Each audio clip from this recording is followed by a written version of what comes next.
নমস্কার। স্বামী ভূতেশানন্দ মহারাজ বলেছেন, শ্রীরামকৃষ্ণ জীবনের উদ্দেশ্য কি সেটুকু বলেই ক্ষান্ত হয়েছেন, বিস্তারিত ব্যাখ্যা করেননি।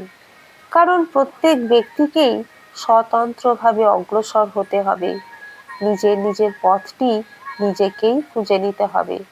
তবে শেষ পর্যন্ত সকলে একই গন্তব্যে পৌঁছাবে, সে কথা তিনি বারংবার বলেছেন। প্রত্যেকেই নিজের বুদ্ধি, বিবেচনা, আগ্রহ, অধ্যাবসায় অনুসারে বিভিন্ন অভিজ্ঞতার মধ্য দিয়ে অগ্রসর হতে হবে।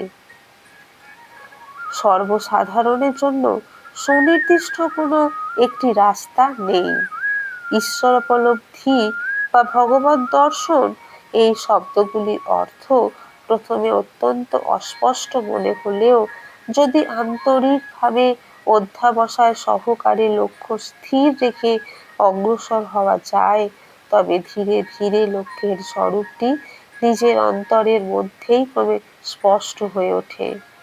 তখন স্বতই নিজের মধ্যে একটা পরিবর্তন আসে এবং নিজের সত্তাটি যেন সেই লক্ষ্যের সঙ্গে ক্রমশ এক হয়ে যায়। আচার্য শঙ্করের মতে ঈশ্বরের কথা একাগ্রভাবে চিন্তা করা এবং সেই চিন্তার ফলে স্বয়ং সেই ধ্যেয় বস্তুতে রূপান্তরিত হয়ে যাওয়াই হলো উপাসনা। ঈশ্বর লাভের পূর্বে ঈশ্বর সম্বন্ধে আমাদের স্বচ্ছ ধারণা থাকে না, থাকতে পারে না, কিন্তু তাতে কিছু এসে যায় না। যত তার কথা ভাবা যায়, তিনি নিজেই তার স্বরূপটি ধীরে ধীরে উন্মোচন করেন। ঈশ্বর অপরিবর্তনীয়, কিন্তু ঈশ্বর লাভ জীবনের উদ্দেশ্য। এই লক্ষ্য নিয়ে যখন যাত্রা শুরু করি, তখন ধীরে ধীরে আমাদের মনোজগতে রূপান্তর করতে থাকে এবং ঈশ্বর সম্বন্ধে যে ধারণা ছিল, সাধনের সঙ্গে সঙ্গে সেই ধারণা পরিবর্তিত হতে থাকে।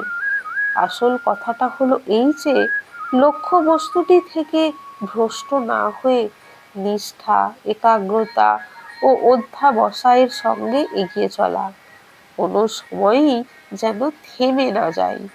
তার সম্বন্ধে কোনো স্পষ্ট ধারণা নাই বা থাক, তিনি যে আছেন, তিনি যে আনন্দ স্বরূপ, চৈতন্য স্বরূপ এবং পবিত্রতা স্বরূপ, এই বোধটি নিয়ে অগ্রসর হতে থাকলে ক্রমশ আমাদের মন শুদ্ধ হবে এবং সেই শুদ্ধ মনে তাকে অনুভব করব।